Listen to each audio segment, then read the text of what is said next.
नमस्कार दोस्तों, स्वागत है आपका XM के फॉरेक्स वीडियोस में। मैं हूं कृणाल रंदानी, आपका होस्ट, और आज हम लोग सीखते हैं करेंसी पेयर्स के बारे में। तो करेंसी की जोड़ियों के बारे में हम सीखेंगे।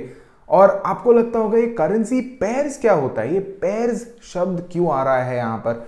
तो मैं आपको बता देता हूँ कि फॉरेक्स के मार्केट के अंदर हम इंडिविजुअल करेंसीज नहीं ट्रेड कर सकते। मतलब अगर मुझे यूरो ट्रेड करना है तो मैं यूरो ट्रेड नहीं कर सकता, मुझे यूरो की कोई जोड़ी को ट्रेड करना है।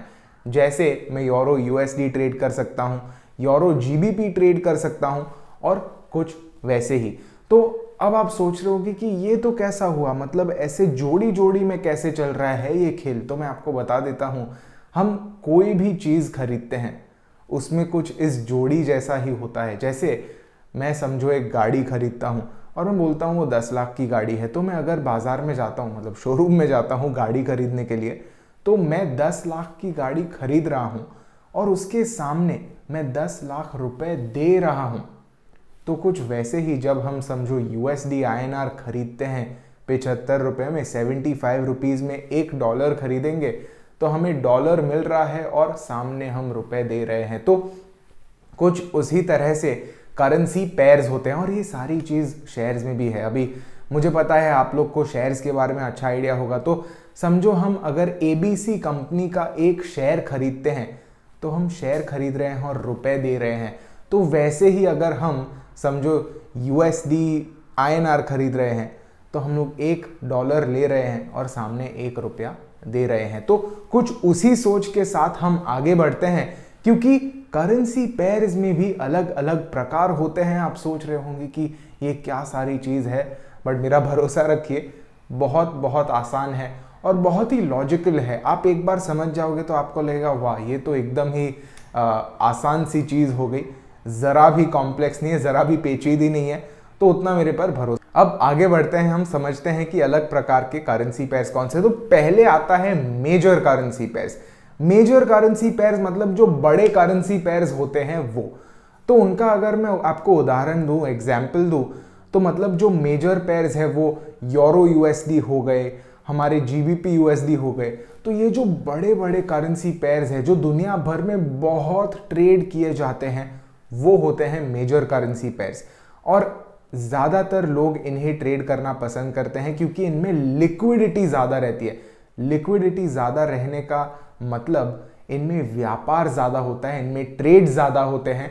और उसी के कारण से अगर आप शुरुआत कर रहे हो, अगर आप बस फॉरेक्स के अंदर नई प्रवेश की है आपने, तो इसमें मेजर पेयर्स को ट्रेड करने में बहुत सेंस बनता है।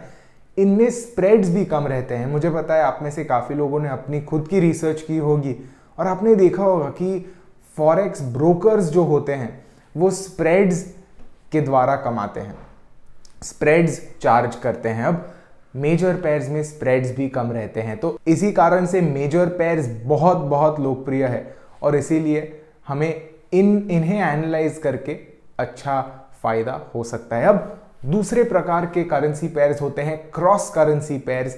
इन्हें माइनर करेंसी पेयर्स भी कहा जाता है। ये भी लगभग तो बड़े ही करेंसी पेयर्स होते हैं, पर इनमें यूएसडी एक भी साइड पर नहीं होता।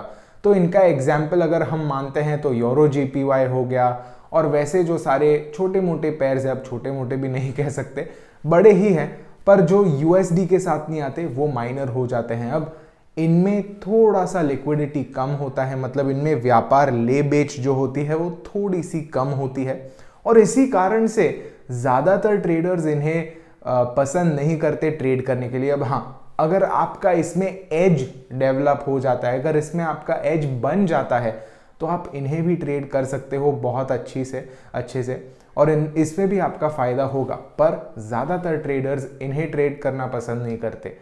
और अगेन, अगर लिक्विडिटी कम है तो स्प्रेड्स थोड़े से ज़्यादा रहते हैं। अब मेजर पेयर्स में हम लोग ने बात की थी, ज़्यादा लिक्विडिटी है, बहुत बड़े प्लेयर्स हैं, बहुत बड़े खिलाड़ी हैं। अब जितने कम खिलाड़ी उतना मैनिपुलेशन का चांस भी ज़्यादा। मतलब अगर किसी को कुछ उल्टी सीधी चीज़ें करनी है तो वो भी इन पेयर्स में हो सकती है। और इसी के कारण जो माइनर पेयर्स होते हैं वो उतने जाने माने नहीं होते, उतने लोकप्रिय नहीं होते। और that brings us to the third pair, तीसरे करेंसी पेयर पर हम आते हैं और वो है एग्जॉटिक करेंसी पेयर्स। अब एग्जॉटिक करेंसी पेयर्स से हम सब बहुत मिले जुले हैं, क्योंकि यूएसडी आईएनआर भी एक एग्जॉटिक पेयर है। मतलब एक तरफ हमारा एक बड़ा करेंसी होता है जैसे डॉलर हो गया, यूरो हो गया, और दूसरी तरफ एक छोटा सा करेंसी होता है जैसे हमारा आईएनआर। अब छोटा सा करेंसी मतलब रुपया एक इमर्जिंग मार्केट करेंसी है, मतलब हमारा भारत जो है वो एक इमर्जिंग इकॉनमी है, मतलब हम अच्छा कर रहे हैं पर डेवलप्ड इकॉनमी अब तक नहीं है। तो जितने भी ऐसे इमर्जिंग इकॉनमीज है उन सभी के करेंसीज के साथ अगर हम एक बड़ा करेंसी डाल दें और उनकी जोड़ी बना दे तो वो एक एग्जॉटिक करेंसी पेयर हो जाता है। अब इनमें एक एग्जेम्पशन है, इनमें एक एक्सेप्शन है, और वो है जो छोटे डेवलप्ड नेशंस है, जैसे लोग हांगकांग डॉलर है, सिंगापुर डॉलर है, इन करेंसीज को भी एग्जॉटिक्स में मानते हैं। अब सीधी सी बात है, एग्जॉटिक्स में अगर छोटी करेंसी है तो लिक्विडिटी भी उतनी ही कम रहेगी, और इसी के कारण लोग इन्हें ट्रेड बहुत कम करते हैं, और इसी के कारण स्प्रेड ज़्यादा रहते हैं, और इसी के कारण अगर कोई उल्टी सीधी चीज़ें होती भी हैं बाजार में तो एग्जॉटिक करेंसी पेयर्स में ज़्यादा होती है। इसलिए मैं हमेशा कहता हूँ कि अगर आप बिगिनर हो, अगर आप शुरुआत कर रहे हो, तो आप सीधा एग्जॉटिक पेयर्स में मत कीजिए। पहले मेजर पेयर्स को बहुत अच्छे से समझिए और उसके बाद आप देख सकते हो कि कौन सा करेंसी पेयर आपको सूट कर रहा है। तो ये है करेंसी पेयर्स के बारे में चर्चा। अगर आपको और जानना है कि इन करेंसी पेयर्स को किस तरह से एनालाइज करना है तो बने रहना हमारे इस वीडियो सीरीज में। मिलते हैं अगले वीडियो में। Take care.